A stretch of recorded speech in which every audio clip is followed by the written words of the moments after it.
नाज़रीन अस्सलाम वालेकुम, मैं हूं इमरान वसीम।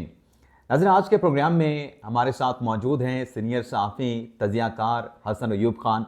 इनसे हम बात करेंगे कि डी चौक के एहतजाज की नाकामी के बाद जो पाकिस्तान तहरीक-ए-इंसाफ की जानिब से एक नया बयानिया जो सोशल मीडिया पर बेचने की कोशिश की जा रही है, अपनी जो नाकामी है, जो शर्मिंदगी है, उसको छुपाने के लिए उस बयानिए के हवाले से हम हसन अयूब से बात करने जा रहे हैं। कुछ और भी इश्यूज़ हैं, कुछ और भी टॉपिक्स हैं जिस पर आज के इस व्लॉग में आप देखने वालों के साथ हम बात करेंगे। तो हसन साहब, अब जो बयानिया पाकिस्तान तहरीक इंसाफ बेच रही है, एहतजाज तो उनका नाकाम हो गया। अब एहतजाज की नाकामी के ऊपर तहरीक इंसाफ वाले बात नहीं कर रहे हैं, बल्कि जो उनके सोशल मीडिया के वॉरियर्स हैं और पाकिस्तान तहरीक इंसाफ के वो रहनुमा जो कि पाकिस्तान में मौजूद नहीं, वो कह रहे हैं कि इमरान खान साहब को अडयाला जेल से किसी और जगह मुंतकिल कर दिया गया है। ऐसा मुमकिन है कि एक कैदी जो कि अडयाला जेल में कैद है और अदालत के अहकामात पर कैद है, उसे किसी और दूसरी जगह पे, यानी GHQ का नाम लिया जा रहा है कि वहाँ पर उन्हें एक छोटे से सेल में रखा गया है और बाहर 150 फौज के जवानों की नफरी लगा दी गई है। 150 से 200 जवानों की नफरी लगा दी गई है। इसमें कितनी हकीकत है और फिर ये बयानिया बनाने की उन्हें ज़रूरत क्यों पेश आ रही है? नहीं, पहली बात तो ये है कि इमरान खान की कितना बड़ा क्रिमिनल है। मैं मानता हूँ क्रिमिनल बहुत बड़े हैं, लेकिन 150-200 लोगों की मतलब सिक्योरिटी तो नहीं हो सकती ना। अगर बात मानी भी जाए तो इसी बात से समझ आ जाती है कि 200 बंदे इमरान खान की जो है ना वो उसको कस्टडी में रखने के लिए उन्होंने डिप्यूट कर दी हैं। भाई यहाँ पर वो चौधरी शुजात साहब की बड़ा तारीखी बात है, कहते हैं अगर मुल्क में माशरा लगाना हो ना तो उसके लिए क्या होता है, दो ट्रक और एक जीप चाहिए होती है। याद? और 2 ट्रक में कितने लोग आ जाते हाँ, हैं? 200 लोग कहते हैं, आते हाँ कहते हैं उसमें 2 ट्रक और एक जीप में माशाल्लाह लग जाता है। तो बात ये है कि इसमें इमरान खान साहब को पता नहीं क्यों इतनी अहमियत देते हैं, झूठ बोलते हैं, झूठ के साथ पैर नहीं होता। अब जहाँ तक कह रहे हैं जी कि इमरान खान को वहाँ से निकाल कर तो फ़ौज अपनी कस्टडी में लेगी है, तो इमरान खान एक क्रिमिनल हैं और अडयाला के वो चांसलर बन चुके हैं, बिला मुकाबला चांसलर हैं। तो वो चांसलर जो है अपनी मुद्दत पूरी करेगा। ये नहीं हो सकता कि इमरान खान साहब को वहाँ से हटा दिया जाए। अब उनका आने वाला वक्त जो है वो अडयाला जेल में ही गुजर रहे हैं। उनका मुकदमा है 190 मिलियन पाउंड वाला, जिसका ट्रायल चल रहा है अडयाला जेल के अंदर। इसके अलावा उनके ऊपर जो फ़र्द जुर्म आयद होनी है 9 मई के मुकदमात में, GHQ हमला केस के अंदर, वो भी फ़र्द जुर्म आयद कहाँ होनी है, अडयाला जेल के अंदर। तो ये जितने मुँह उतनी बातें और जिस किस्म की ये शुर्रियाँ छोड़ रहे हैं, कासिम सूरी साहब तो उन्हें कहें कि पहले तो आप पाकिस्तान तशरीफ़ लेकर आएँ। आप वहाँ पर अमरीका बहुत दूर बैठे हुए हैं, वहाँ पर बैठ कर ह्यूस्टन में यहाँ का और वहाँ का टाइम जोन में बड़ा फ़र्क है, घंटों का फ़र्क है। तो ये खबरें जो आप वहाँ से सनसनी फैलाने की कोशिश कर रहे हैं, जो जबरान अलियास आपको इक़ामात देते हैं, आप उसके ऊपर अमल दरामद कर रहे हैं, तो ठीक है, करते रहें, अपने लोगों को बेवकूफ़ बनाना तो बनाते रहें, लेकिन झूठ झूठ है और सच सच है। तो असल बात यह है कि PTI इस वक्त उसका शराजा बिखर चुका है। तहरीक इंसाफ के जो लोग हैं वो आपस में दस्तो गिरेबान हैं। पार्टी को जो हाईजैक करने की कोशिश की बुशरा बेगम ने पहले, जैसे वो यानी डी चौक की तरफ वो आगे थे, हालांकि पूरी जमात कह रही थी कि हमने जाना है संगजानी के मकाम पर। अब वहाँ से जो गलत फैसला किया, पहले तो फाइनल कॉल कोई नहीं होती सियासत में, कोई चीज़ हरफ आखिर नहीं होती, कोई चीज़ फाइनल नहीं होती सियासत में। सियासतदान तो फ्लेक्सिबल होते हैं, कभी लेफ्ट कभी राइट, कभी आगे कभी पीछे। यार एक मिनट रख दें चाय आ गई जी आपके लिए और मेरे लिए। ये इसकी मेहरबानी है कि चाय प्रोग्राम के दौरान ही ले आए। हम रिकॉर्डिंग कर रहे थे, भाई को नहीं पता लगा इसको। चले खैर है, हम कंटिन्यू करते हैं। अच्छा, इसमें ये है जी कि दस्तों गिरेबान है आपस में। और अभी आप ये देख लें कि जी इस पार्टी की हालत देखो कि एक खातून जो कि मशीर थी या स्पेशल असिस्टेंट थी चीफ मिनिस्टर की, उसने शुरू कर दी जी अपनी तर्जुमानी बुशरा बेगम की, फिर उससे वो जो है वो ओहदा वापस ले लिया गया। अब तो मतलब इस बात को तकवीत बख्श रही है कि बुशरा बेगम किधर है। मैं तो पूछूंगा कि बुशरा बेगम है किधर? क्या वो कोई उनका वीडियो पैगाम आपने सुना, कोई बात आपने सुनी उसके बाद जब ये डिफीट इनको हुई है इसे इंतशार फैलाने के लिए जो इस्लामाबाद में हमला किया था, कि नजर आई है? लेकिन असल बात यह है कि पहले तो उस इंतशारी जो कॉल थी उससे पहले तो वो सरफेस पर आई, उन्होंने अपना सरफेस में कंटेनर पे चढ़ गई, वीडियो बयान जारी किया जी, कंटेनर पे चढ़ गई, फिर कंटेनर पर चढ़ गई, फिर उन्होंने पूरे मार्च को हाईजैक किया। और अब सूरत हाल ये है कि वो मुंह किसी को नहीं दिखा पा रही।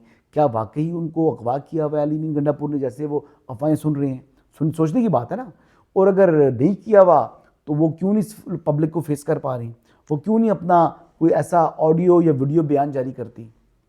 आप हसन ये देखें हम जिस बयानी की बात कर रहे थे कि पाकिस्तान तहरीक इंसाफ एक नया बयानिया जो है वो मार्केट में अपनी हजीमत, अपनी शर्मिंदगी को छुपाने के लिए या उससे बचने के लिए वो मार्केट में इन्होंने फेंक दिया है। और आप देखेंगे कि जिन लोगों ने ये सोशल मीडिया पे पोस्ट की हैं उनके नीचे हजारों लाइक्स होंगे, हजारों उसके नीचे जो है वो उसके व्यूज भी होंगे, उसकी रीच भी बहुत ज्यादा होगी। हालांकि इस बात को अगर आप पकड़ना चाहें, थोड़ा सा दिमाग के साथ सोचें तो देखें, अगर जीएचक्यू के अंदर हैं भी, हाँ जी, तो जीएचक्यू के अंदर इटसेल्फ इतनी ज्यादा सिक्योरिटी है कि जहां पे इमरान खान को रखना है, अगर वो लेके गए हैं, हालांकि ये हकीकत नहीं है जी, अगर उन्हें जीएचक्यू में रखना है तो बाहर कोई पुलिस अपने फौजी जवानों को तो लगाने की जरूरत ही नहीं। वहां पर तो ऑलरेडी पूरे जीएचक्यू में इतनी सिक्योरिटी होती है, तो आपको एक्स्ट्रा किसी एक बंदे के लिए सिक्योरिटी लगाने की जरूरत नहीं है। दूसरा ये है कि इमरान खान को वहां पर मुंतकिल करके हासिल क्या करना है।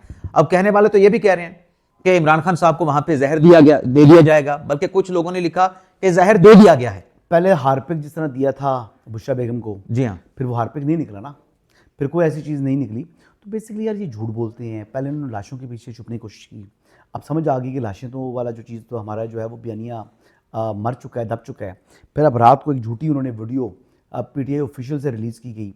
अब वो जिसमें जितने उन्होंने जो जोड़ लगाए हुए हैं, कि जितनी जगहों की वो वीडियोस दिखा रहे हैं, को 2019 की है, 2018 की है, को कब की उसको जोड़कर को फ़लस्तीन की लेकिन आप नोट करें वो जोड़कर ये अपने ट्विटर हैंडल से ये सारी चीज़ें चलाते हैं। तो ये झूठे हैं, ये बेसिकली झूठ के पीछे अपनी सियासत को जो है वो बचाने की कोशिश कर रहे हैं। लेकिन अब इनका अपना वर्कर भी इनको भांप चुका है। अब सिचुएशन ये है कि इनका अपना वर्कर इन पर यकीन नहीं कर रहा। इस वक्त पीटीआई के लिए अगर ये अपनी एहतजाज की कॉल देते हैं तो इनको अब थ्रेट्स अपने वर्कर से आ चुके हैं। इतने बड़े झूठे हैं ये। अब अली मीन को देख लो, उसकी गाड़ी का क्या असर किया, बुशरा बेगम की गाड़ी का क्या असर किया, क्योंकि ये वर्कर्स को बार बार एहतजाज में बुशरा बीबी की गाड़ी को तो बट्टे मारे गए। ये जनाब पथराव हुआ उसके ऊपर, और ये क्या हुआ, अब इल्ज़ाम लगाएंगे जी फायरिंग की रियासत ने। भाई रियासत ने फायरिंग नहीं की, आपने लोगों के बच्चों को मरवाने के लिए लेकर आए, उनको बेयारों मददगार छोड़कर आप खुद फरार होते चले आ रहे हैं। इस वजह से लोगों ने आपको भांप लिया और आपको छितर पड़ने हैं। और ये डिजर्व करते हैं। हसन साहब की इसी बात पे आप जो अभी आपने की है, इस पे एक और सवाल है कि इनके पास ये वीडियो तो हैं कि बुशरा बीबी साहबा निकल रही हैं जी, इनके पास ये वीडियो हैं कि जब यहाँ पे ऑपरेशन शुरू हुआ, इन लोगों को यहाँ पे वाइप आउट करने के लिए ये यहाँ से भाग रहे हैं, गाड़ियाँ लेके निकल रहे हैं, जिसका जैसे मतलब वहाँ पे उसको मौका मिला वो वहाँ से फरार हो रहा है। ये वीडियोस मौजूद है ना, सोशल मीडिया पे मौजूद हैं। लेकिन डी चौक पे या जना एवेन्यू पे फायरिंग हुई, वहां पे कोई बंदा जख्मी है, ऐसी कोई वीडियो मौजूद नहीं है। और ये अगर आप सवाल उठाएं तो लोग आपको टारगेट करते हैं पाकिस्तान तहरीक इंसाफ के कि ये गलत बातें कर रहे हैं, ये साफा सही नहीं कर रहे। क्या साफी का काम, हम ये सवाल नहीं पूछ सकते यार बाकी वीडियोस तो हैं आपके भागने की हैं, फरार होने की हैं, लेकिन जो आप क्लेम कर रहे हैं, पहले तो देखे ना वो 400-500 तक चले गए थे कि इतने लोगों की जो है वो बात हो गई है। अब ये कम करके उसको खुद 12 पे ले आए हैं, दर्जन पे ले आए हैं, दर्जन पे ले आए हैं। और आगे उनकी भी वीडियोस के हवाले से, फुटेजेस के हवाले से कोई ऐसी आपको चीज नहीं मिली होगी। हम ये नहीं कह रहे कि आप गलत कह रहे हैं, लेकिन उसका प्रूफ तो देना। गलत आप तो सच कह रहे हैं। नहीं, मैं कहता हूं जो गलत नहीं कह रहे। क्यों नहीं कह रहे? मैं और चीज बात करता हूं कि ये तो एक चूंटी भी अगर जा रही है ना इनके डी चौक से, ये उसकी भी फुटेज बना लेंगे जी। तो ये कैसे हो सकता है कि इन्होंने फुटेज ना बनाई हो? मैं इस पे बात कर रहा हूं, क्योंकि थी नहीं ना। और अभी बात ये है कि ऐसी देखो, जब झूठ बेचना है ना तो जो कल्ट फॉलोइंग है वो तो झूठ को खरीदेगी, लेकिन जो थोड़ा सा भी दिमाग रखता है, थोड़ा सा जिसके पास अल्लाह ताला ने उसको जहन दिया है, सोचने की सलाहियत दी हुई है, तो वो तो सवालात ये करेगा। अब इनकी पोजीशन ये आ चुकी है कि ना इनके पास इस वक्त को मोरल अपनी रह चुकी है, अथॉरिटी रह चुकी है किसी बात पर कर सके, क्योंकि ये यहाँ पर यानी आपको पता मालूम है कि यहाँ पर ये इंतशार के लिए आए थे 3। वो तो दोबारा आ रहे हैं? नहीं आएंगे, दोबारा आ रहे हैं, अब नहीं आना उन्होंने, ये खाली बातें ही हैं। रात अली गंडापुर ने कहा, पार्लियामानी पार्टी के इजलास में बात हुई, गंडापुर कह रहा है कि हमारा एहतजाज जारी है। कहाँ से जारी है? उसने मुंह नहीं करना इस्लामाबाद की तरफ। अब इस्लामाबाद की तरफ मुंह करेगा, उसको खुद लाइव थ्रेट्स आ जाएंगे, और लाइव थ्रेट्स उसको अपने वर्कर से हैं, वो कभी भी नहीं निकलेगा। और अब वर्कर ने भी उसके लिए नहीं निकलना, अब वर्कर भी उसके पीछे नहीं निकलेगा। हाँ, कोई दिहाड़ीदारों को कुछ लेकर आना चाहे तो, लेकिन फिर बाद में वही आपको मालूम है कि वर्कर बीच में शामिल हो गए तो फिर उसकी लाइव थ्रेट्स आ जाएंगे। भाई मुश्किल से निकल के भागा, भागने नहीं दे रहे थे। उसने पहले कोशिश की मैं भाग जाऊँ किस तरीके से, लेकिन उसको भागने नहीं दे रहे थे लोग, उसको वॉशरूम नहीं जाने दे रहे थे यार। आपको याद है? बिल्कुल। उसको वॉशरूम नहीं जाने दे रहे थे, वो लोगों को बड़ी वजाहतें दे रहा था। बाद में जब वो भागना चाह रहा है तो कहता है जी कि मैंने बुशरा बेगम की जान की हिफाजत की है। भाई बुशरा बेगम ने तो लोगों से हलफ लिया था, बुशरा बेगम ने तो लोगों से कस्में की खाकर, उनसे जो ना वो जो कस्में खाकर आई थी कि हम इमरान खान को लिए बगैर वापस नहीं जाएंगे। लेकिन वो हलफ तो कारकुनों से लिया था, अपना हलफ तो नहीं दिया था कि हम यहाँ से नहीं जाएंगे। कारकुनों से हलफ लिया था तो कारकुन नहीं किए फिर। क्योंकि कारकुनों तो फिर जाना था, जब ये खुद निकल गए थे हलफ लेने वाले, कारकुन क्या देखो करते? बात ये है कि ये ऐसी बातें करते हैं सियासत में, मजहबी जो है वो चीज़ों को इस्तेमाल करके बाद में इनको भागने का खुद मौका नहीं मिलता, तो इस इंतहा पसंदी की तरफ नहीं जाना चाहिए। सियासतदान हमेशा फ्लेक्सिबल होते हैं, सियासतदान की कोई कॉल फाइनल कॉल नहीं होती। सियासतदान हमेशा बंद गली से रास्ता निकालता है। सियासतदान 2 स्टेप पीछे हटकर 5 स्टेप आगे बढ़ता है। सियासतदान ये सियासतदान होता है। सियासतदान का ये काम नहीं है रिजिडनेस शो करना, सियासतदान का ये काम नहीं है कि दीवार से जाकर टक्कर मारना, और सियासतदान कभी भी ऑल इन नहीं जाता रियासत के ख़िलाफ़। बेनज़ीर भुट्टो साहिबा एक बहुत बड़ी लीडर थी, उन्होंने भी सारी ज़िंदगी में लॉन्ग मार्चेस किए हैं, लेकिन वो यानी तरीके से किए हैं। नवाज शरीफ साहब ने भी लॉन्ग मार्च की थी, अदलिया भाली वाली। देखिए वो आगे गुजरांवाला से आगे नहीं आए, वो वहाँ तक ही रुक गए। क्यों पड़ाव किया था? उन्होंने अपना नंबर दिखा दिया था, ये लोग हैं मेरे पास। लाहौर में जहाँ पर आपने उनको कंटेन करने की कोशिश की थी, वो वहाँ से जितनी रुकावटें थी वो अबूर करके वो आगे आ गए, और एक गमला भी नहीं तोड़ा। हाँ, उनके वर्कर्स ने कंटेनर्स को हाथों से उठाकर हटा दिया, कोई क्रेन नहीं थी उनके पास, कोई मशीनरी नहीं थी।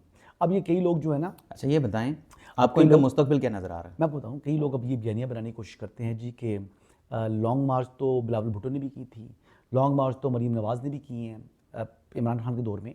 तो उन मार्चेज़ में सिंध से अगर बिलावल भुट्टो निकले थे तो वो अपने साथ cranes, fire crash tender, ambulances और अपनी सिंध पुलिस को लेकर नहीं निकले थे। वो वहाँ पर उनके पास टीयर गैस की गन्स नहीं मौजूद थी। वो लोग इस तरीके से आए थे, उनके साथ कोई अस्ता बरदार लोग नहीं थे। वो पॉलिटिकल मार्च था, वो सियासी लोग थे और सियासी वर्कर थे उसमें। लेकिन इनके पास अफगान नेशनल्स थे, इनके पास हैवी असला था, इनके पास टीयर गैस थी, इनके पास क्रेन्स थी, इनके पास मशीनरी थी, इनके पास रियासती वसाइल थे। और ये रियासत के ऊपर हमला किया था एक अकाई ने, एक अकाई का चीफ मिनिस्टर है ना। तो जब ये हमले इस तरीके से आप करोगे तो फिर स्टेट जब अपनी ताकत दिखाने को आ जाए, रिट मनवाने को आ जाए, तो फिर उसके आगे कोई खड़ा नहीं हो सकता। और ये भी हमने देख लिया, ये चंद हज़ार की टोली जो लेकर आए थे इस्लामाबाद में, फिर वो खड़ी हुई जिसमें क्रिमिनल भी थे, जिसमें टीटीपी के लोग भी शामिल थे, लेकिन नहीं खड़े हो सके ना। और सबसे बेहतरीन बात ये है कि जानी नुकसानात नहीं हुए। रियासत ने इनके तमाम के तमाम अज़ाइम को नाकाम बनाया। और आज देखें कि बड़ी बात यह है कि ये पिंडी इस्लामाबाद के अंदर कहते थे कि ये पिंडी में सारा रावलपिंडी इमरान खान के साथ है, तीनों इस्लामाबाद की सीटों का ये कहते हैं जी कि हमने जीती नहीं है। तो फिर यहाँ से लोग क्यों नहीं निकले? अगर ये एक मकबूल जमात है और विरासती जबर इनके ऊपर है, तो जबर को तो लोग नहीं मानते। लोग तो अयूब खान के खिलाफ निकल आए थे ना। फिर दूसरा ये भी है, जैसे आपने कहा कि अगर बिलावल निकले थे या मौलाना निकले थे, उनके पास कोई मशीनरी नहीं थी, ये जब निकले हैं तो ये तो इस नारे के साथ निकले हैं कि हम तो या तो मर जाएंगे या फिर मार देंगे, और कफन बांध के निकले, हम नहीं आते तो हमारा गायबाना नमाज जनाजा जो है वो पढ़वा दिया जाए। तो फिर ये कैसे दावा कर सकते हैं कि ये पुरअमन एहतजाज के लिए इस्लामाबाद आ रहे थे? लेकिन बहरहाल हसन अय्यूब साहब, आपका बहुत बहुत शुक्रिया। आपसे मुलाकात भी रहती है, लेकिन आज काफ़ी अरसे के बाद जो है वो आपके व्यूअर्स के लिए आगे चलें। बहुत बहुत शुक्रिया। तो नाज़रीन, इजाज़त चाहते हैं। आपने हसन अय्यूब को सुना, बाकी अल्लाह ताला हम सब का हामी नासर अपनी दुआ में याद रखिएगा। अल्लाह हाफिज़।